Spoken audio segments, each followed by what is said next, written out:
दोस्तों, उत्तर प्रदेश के लगभग 15 लाख राज्य कर्मचारी को बहुत बड़ा तोहफा उत्तर प्रदेश के मुख्यमंत्री योगी आदित्यनाथ ने दे दिया है। घोषणा कर दी है दिवाली बोनस की। ठीक है, आदेश आ चुका है। वो शासनादेश दिखाकर आपको बारीकी से समझाऊंगा भाई किसको कितना यहाँ पर बोनस मिलने वाला है, कब से मिलने वाला है, किन लोगों को मिलने वाला है, पूरा आपको डिटेल से इस वीडियो में बताऊंगा। लेकिन उससे पहले छोटी सी रिक्वेस्ट करूंगा, जानकारी पसंद आए वीडियो को लाइक और शेयर कर देना। चैनल पर नए हैं तो चैनल को सब्सक्राइब करके बेल के आइकॉन को दबाकर नीचे कमेंट बॉक्स में आके जरूर लिखिएगा दिवाली बोनस न्यूज टुडे, जिससे कि दोस्तों आगे इस तरह की अपडेट देने में मदद मिलेगी। दोस्तों, कल घोषणा कर दी गई है उत्तर प्रदेश के मुख्यमंत्री के द्वारा कि भाई हमारे राज्य कर्मचारियों को बोनस दिया जाएगा। ठीक है, अब ये बोनस कितना मिलने वाला है पूरा डिटेल जो है वो जारी कर दिया गया है। शासनादेश आ चुका है। शासनादेश की जो कॉपी है वो मैं स्क्रीन पर जूम करके आपको दिखाता हूं। देखिए दोस्तों, आपको दिख रहा होगा शासनादेश। इसके प्रेषक हैं दोस्तों दीपक कुमार, अपर मुख्य सचिव उत्तर प्रदेश शासन। ये भेजा गया समस्त विभागाध्यक्ष, प्रमुख कार्यालयाध्यक्ष उत्तर प्रदेश को।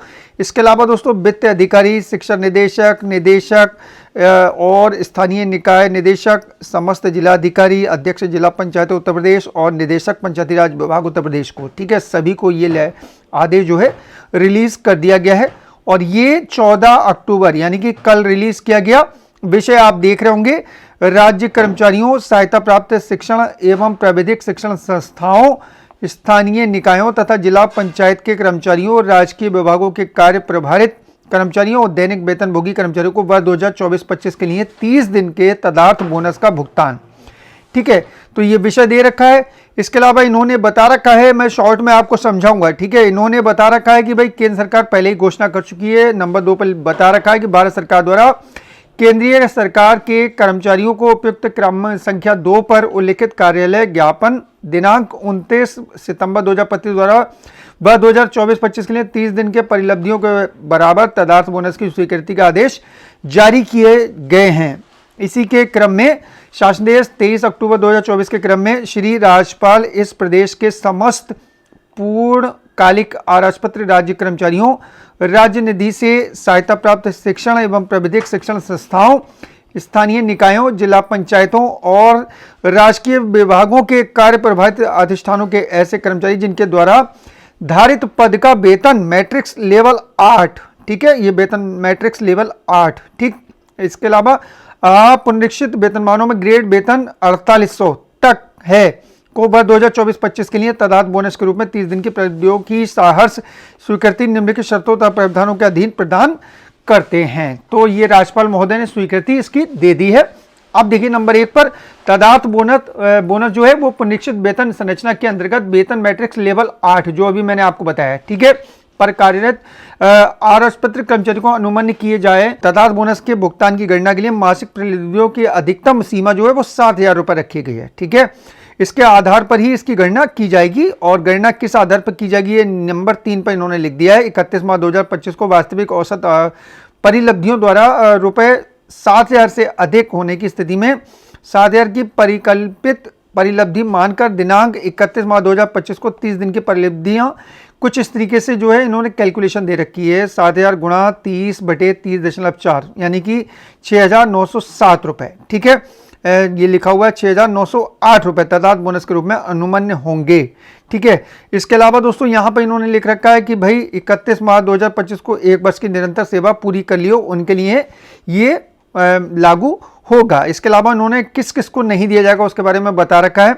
ऐसे कर्मचारी जिन्हें 24-25 में किसी विभागीय अनुशासकीय कार्रवाई अथवा आपराधिक मुकदमे दंड दिया गया हो को 2024-25 का तदर्थ बोनस देना ना होगा। ठीक है, किंतु ऐसे कर्मचारी जिनके विरुद्ध 2025 के उसके पूर्व के वर्षों से अनुशासन एवं अपील नियमावली के अंतर्गत विभागीय अनुशासनात्मक कार्रवाई किसी न्यायालय में आपराधिक मुकदमा लंबित है को तदर्थ बोनस का भुगतान ऐसे अनुशासनात्मक कार्रवाई अथवा मुकदमे का परिणाम प्राप्त होने तक स्थगित रहेगा। ठीक है, जब तक उसका परिणाम नहीं आ जाता कोर्ट का, तब तक स्थगित रहेगा। जो परिणाम प्राप्त होने पर कर्मचारी के दोष मुक्त होने की दिशा में भुगतान कर दिया जाएगा। ठीक है, और जिन जिन वर्षों का तदाद बोनस उक्त कारणों से स्थगित रहा है, उन सभी वर्षों के बोनस का भुगतान कर दिया जाएगा। ठीक है, तथापि विभागीय अनुशासनिक कार्रवाई अथवा न्यायालय में लंबित आपराधिक मुकदमे में प्राप्त परिणाम के आधार पर बोनस की देयता के बारे में, अर्थात भुगतान करने अथवा न करने के बारे में एक बार जो निर्णय ले लिया जाएगा, उस पर उक्त कार्रवाई में ही की जाने वाली अपील अथवा पुनर्विचार के निर्णय के परिणाम के आधार पर बोनस की देयता पर कोई पुनर्विचार नहीं किया जाएगा। इन आदेशों द्वारा स्वीकृत तदार्थ बोनस की आगड़े धनराशि को निकटतम, ये लिख रखा है इन्होंने, 50 पैसे कम होगी तो उसे एक मान लिया जाएगा, उस तरीके से बता रखा है। ठीक है, ज़्यादा होगी तो। इसके अलावा दोस्तों, दैनिक वेतनभोगी कर्मचारी जिन्हें 6 वर्ष कार्य दिवसीय सप्ताह वाले कार्यालयों में दिनांक 31 मार्च 2025 को 3 वर्ष हो गए हों अथवा उससे अधिक समय तक लगातार काम कर रहे हों और प्रत्येक वर्ष कम से कम 240 दिन, ठीक है, कार्यरत रहे हों, को भी सुविधा अनुमन्य होगी।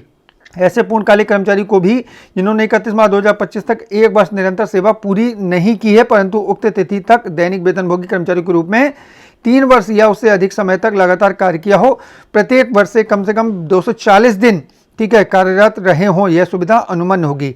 दैनिक वेतनभोगी कर्मचारियों के लिए तदार्थ बोनस के आगरण हेतु मासिक परिलब्धियां अधिकतम 1200 रुपये है। ठीक है, उनका कैलकुलेशन कुछ इस हिसाब से होगा दैनिक वेतनभोगियों का। ठीक है, उसके बारे में इन्होंने बता रखा है। सभी श्रेणी के कर्मचारी जिन्हें उक्त सुविधा अनुमन्य है को तदार्थ बोनस की अनुमन्य धनराशि का 75% भाग संबंधित कर्मचारी के भविष्य निधि खाते में जमा किया जाएगा। 75% राशि जो है कहाँ जाएगी?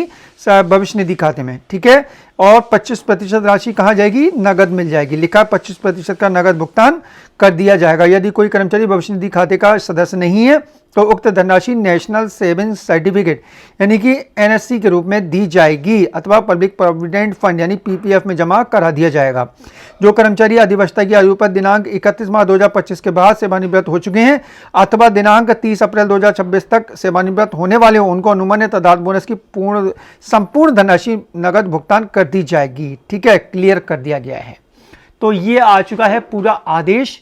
तदार्थ बोनस जो है वो लगभग यूपी के 15 लाख कर्मचारियों को मिलने वाला है, जिसमें दैनिक वेतनभोगी भी शामिल हैं। और जो उम्मीद लगाई जा रही थी कि भाई संविदा या आउटसोर्स कर्मचारियों को भी तदार्थ बोनस दिया जा सकता है, मांग की जा रही थी, लेकिन उस मांग पर अमल नहीं हो पाया है, उस मांग को नहीं माना गया है। दोस्तों, आप लोग भी कमेंट बॉक्स में आकर मुझे बताइए उत्तर प्रदेश में किस पद पर आप कार्यरत हैं और आप आगे ज़रूर लिख दें UP Diwali bonus news today, जिससे कि दोस्तों आगे इस तरह की अपडेट देने में मदद मिलेगी। चलिए दोस्तों, चलता हूं। अपना ख्याल रखिए, परिवार का ख्याल रखिए, फिर मुलाकात होगी। Thank you.